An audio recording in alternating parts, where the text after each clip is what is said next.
kewenangan hakim untuk menetapkan hukum yang semula hukumnya tidak ada menjadi ada dilakukan dengan menggunakan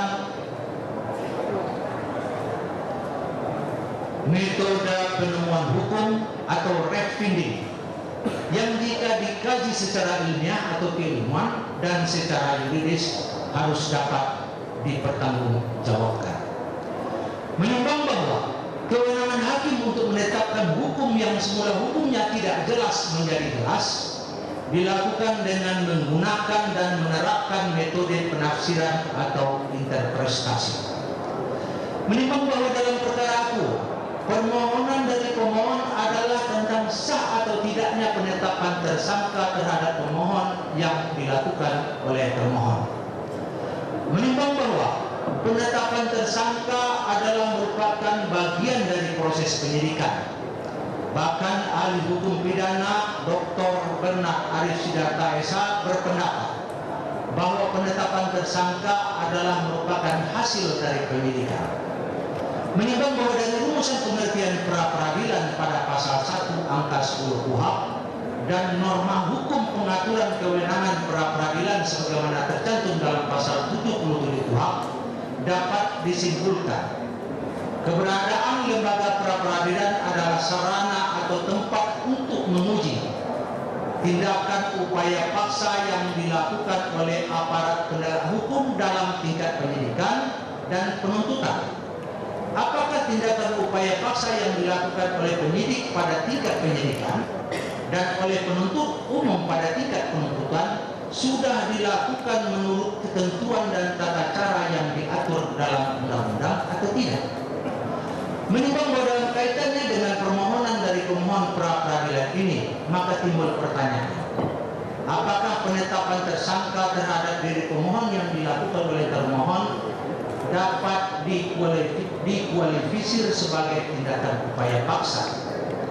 Menimbang bahwa termohon di dalam jawabannya berpendapat bahwa penetapan tersangka terhadap pemohon bukanlah tindakan upaya paksa dengan alasan bahwa sampai dengan disidangkannya permohonan pra-peradilan aku,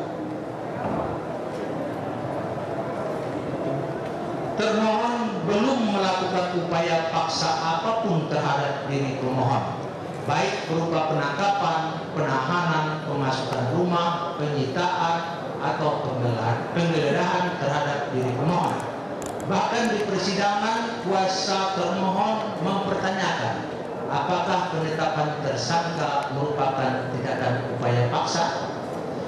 Menimbang bahwa pendapat termohon tersebut di atas secara hukum tidak dapat dibenarkan karena harus dipahami arti dan makna tindakan upaya paksa secara benar, bahwa segala tindakan penyidik dalam proses penyidikan dan segala tindakan penuntut umum dalam proses penuntutan adalah merupakan tindakan upaya paksa karena telah menempatkan atau menggunakan label pro justisia pada setiap tindakan. Menimbang bahwa terkait dengan permohonan pemohon, karena hukum positif Indonesia tidak mengatur lembaga mana yang dapat menguji keabsahan penetapan tersangka atas diri pemohon, maka hakim harus menetapkan hukumnya sebagaimana akan ditetapkan dalam pertimbangan berikut ini. Menimbang bahwa segala tindakan penyidik dalam proses penyidikan dan segala tindakan penuntut umum dalam proses penuntutan yang belum diatur dalam pasal 77 junto pasal 82 ayat 1, junto pasal 95 ayat 1 dan ayat 2 KUHP ditetapkan menjadi objek pra-peradilan dan lembaga hukum yang berwenang menguji keabsahan segala tindakan penyidik dalam proses penyidikan dan segala tindakan penuntut umum dalam proses penuntutan adalah lembaga pra-peradilan. Menimbang bahwa terkait langsung dengan permohonan pemohon, karena penetapan tersangka merupakan bagian dari rangkaian tindakan penyidik dalam proses penyidikan, maka lembaga hukum yang berwenang menguji dan menilai keabsahan penetapan tersangka adalah lembaga pra-peradilan. Menimbang bahwa tentang penerapan azas sebagai salah satu dasar dan alasan dalam mengajukan eksepsi ini juga tidak dapat dibenarkan karena azas legalitas sebagaimana yang dimaksud dalam pasal 1 ayat 1 KUHP hanya berlaku dalam penerapan hukum pidana material. Bahkan dalam perkembangannya dimungkinkan dilakukan penafsiran dengan pembatasan sebagaimana pendapat ahli hukum pidana Dr. Bernard Aris Sidarta. Menimbang bahwa pendapat ahli tersebut sejalan dengan jurisprudensi, diantaranya penerapan penafsiran pengertian barang dalam tindak pidana pencurian, penerapan penafsiran penghalusan hukum, reperfailing dan penafsiran secara luas, ekstensif interpretasi dalam penegakan hukum pidana material tindak pidana subversi di masa lalu. Menimbang bahwa menyangkut alasan-alasan termohon sebagaimana tercantum dalam jawaban angka 14 sampai dengan angka 17, halaman 10 sampai dengan halaman 13, Pengadilan Negeri mempertimbangkannya sebagaimana tercantum dalam pertimbangan di bawah ini. Menimbang bahwa hukum Indonesia tidak menganut sistem preseden yang dianut dan berlaku di negara-negara Anglo-Saxon. Akan tetapi jangan lupa bahwa jurisprudensi diterima dan diakui sebagai salah satu sumber hukum di Indonesia. Menimbang bahwa oleh karena hukum Indonesia tidak menganut sistem preseden, maka tidak ada keharusan bagi hakim Indonesia untuk mengikuti putusan-putusan hakim terdahulu.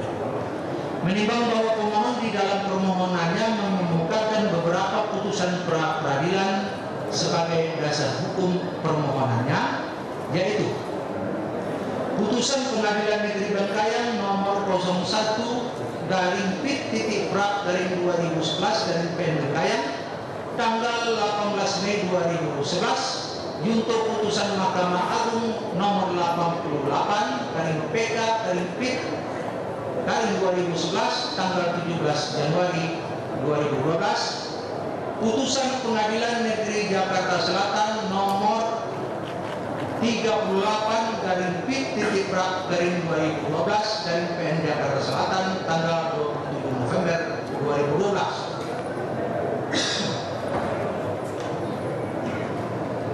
Menimbang bahwa dari jawaban termohon pada halaman 10 sampai dengan halaman 13, angka 14 sampai dengan 17, dapat disimpulkan bahwa termohon tidak menerima kalau putusan-putusan tersebut di atas disebut sebagai suatu jurisprudensi.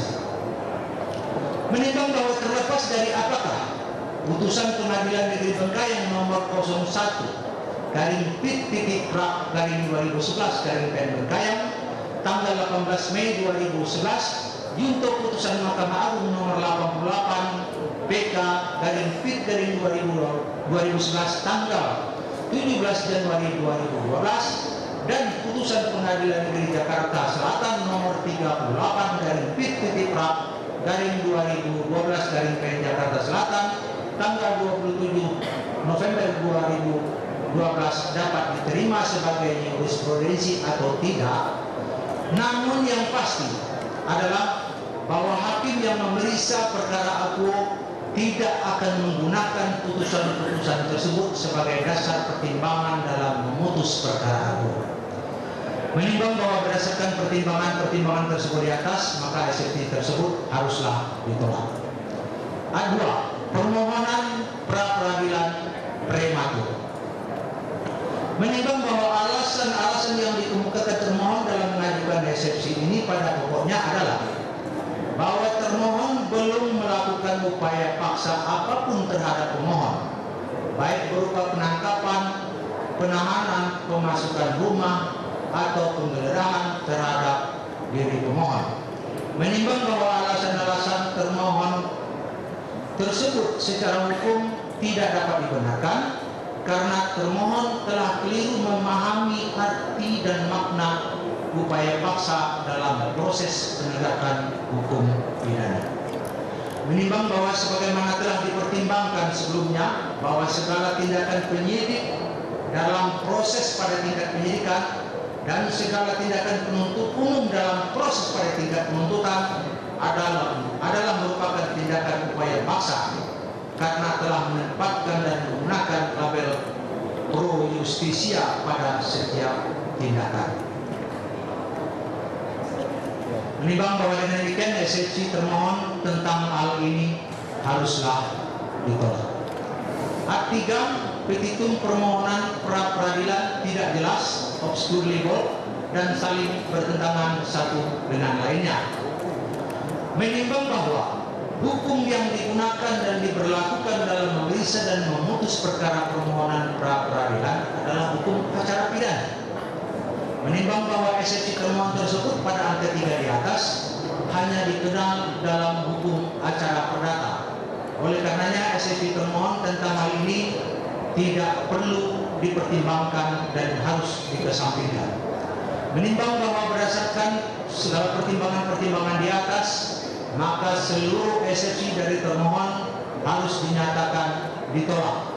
Dan dengan putusan ini pengadilan negeri menetapkan bahwa sah atau tidaknya penetapan tersangka merupakan objek pra peradilan. Dalam pokok perkara,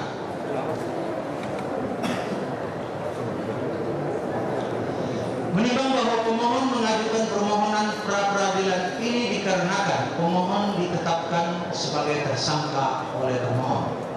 Menimbang bahwa yang menjadi dasar dan alasan hukum bagi pemohon dalam mengajukan permohonan pra peradilan ini pada pokoknya adalah: 1. Termohon tidak mempunyai kewenangan untuk melakukan penyelidikan dan penyidikan tindak pidana korupsi terhadap pemohon. 2. Pengambilan keputusan oleh termohon untuk menetapkan pemohon sebagai tersangka adalah tidak sah karena tidak dilaksanakan berdasarkan hukum sebagaimana diatur dalam pasal 21 Undang-Undang KPK serta melanggar azas kepastian hukum yang menjadi prinsip fundamental pelaksanaan tugas dan kewenangan termohon. 3. Penggunaan wewenang termohon menetapkan status tersangka terhadap diri pemohon dilakukan untuk tujuan lain di luar kewajiban dan tujuan memberikannya wewenang tersebut. Hal ini merupakan suatu bentuk tindakan penyalahgunaan wewenang atau abuse of power.